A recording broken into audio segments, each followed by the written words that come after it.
Frank McCulloch made a tremendous impact wherever his typewriter took him, from his hometown of Fernley, where he was born in 1920, to the University of Nevada, where he was the editor of the Sagebrush, to San Francisco, Sacramento, Dallas, Los Angeles, Washington, D.C., New York, and Vietnam. In his career, he went toe-to-toe with the mob on at least 2 occasions, receiving several death threats along the way. He helped turn the LA Times from a laughable pawn of the Republican Party into one of the nation's top newspapers.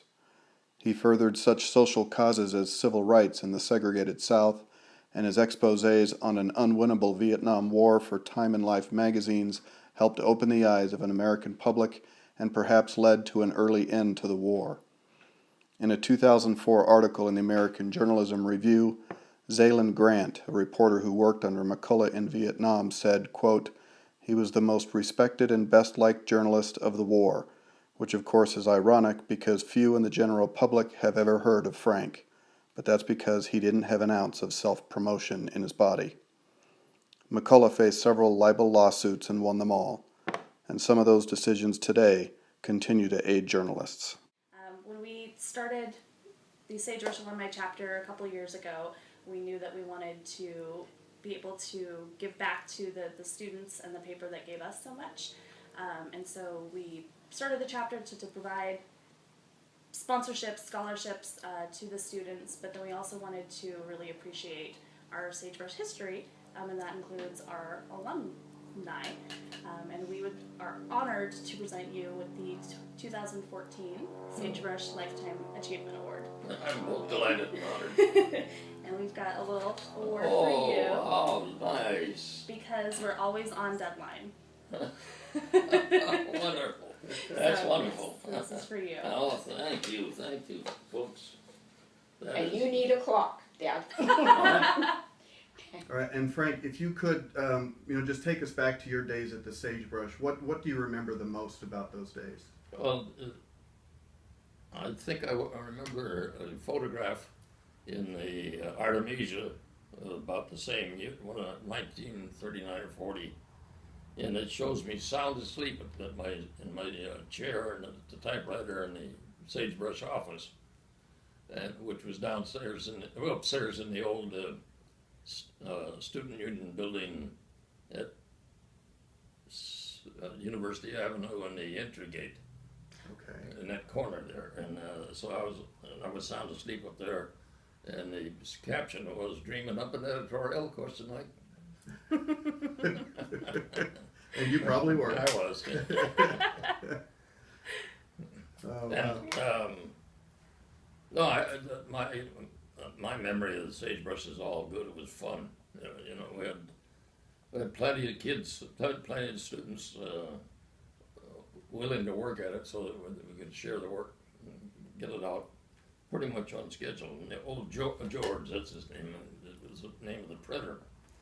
And George was alternately really harsh and bestial, and very taught a lot. That was a great place to learn how to get up the paper out on schedule. And so for me, it was a vast learning experience. It confirmed everything that I had already heard in journalism school. Since this is Sagebrush Alumni Dinner, we're going to have a lot of students at the dinner, and we are hoping that you might be willing to offer some advice to the students, what they should expect in their careers. All right.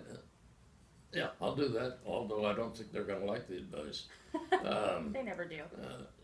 My advice is get yourself a job first, right out of school, if you possibly can, in a mid-sized to small town, and where you're going to work 40 to 60 hours a week and maybe get paid for 40. But what you are going to do is learn about human beings, and particularly those in public figures, particularly those who are public figures. And that takes decades to learn that sort of thing in a metropolitan city.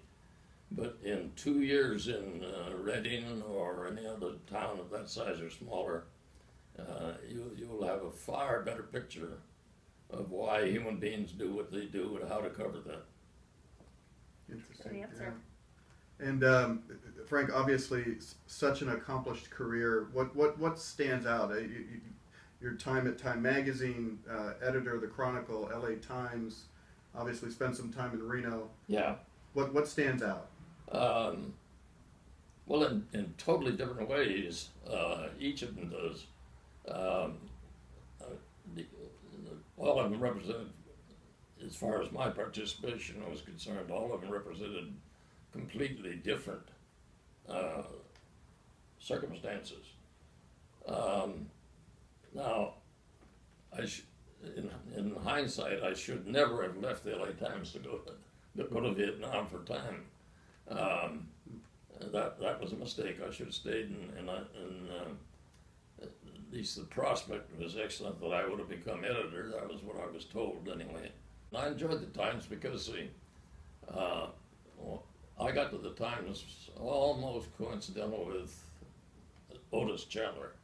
And Otis was supremely ambitious to make the Times a national newspaper. And so, boy, did that give me a chance to do a lot of things that otherwise wouldn't have done.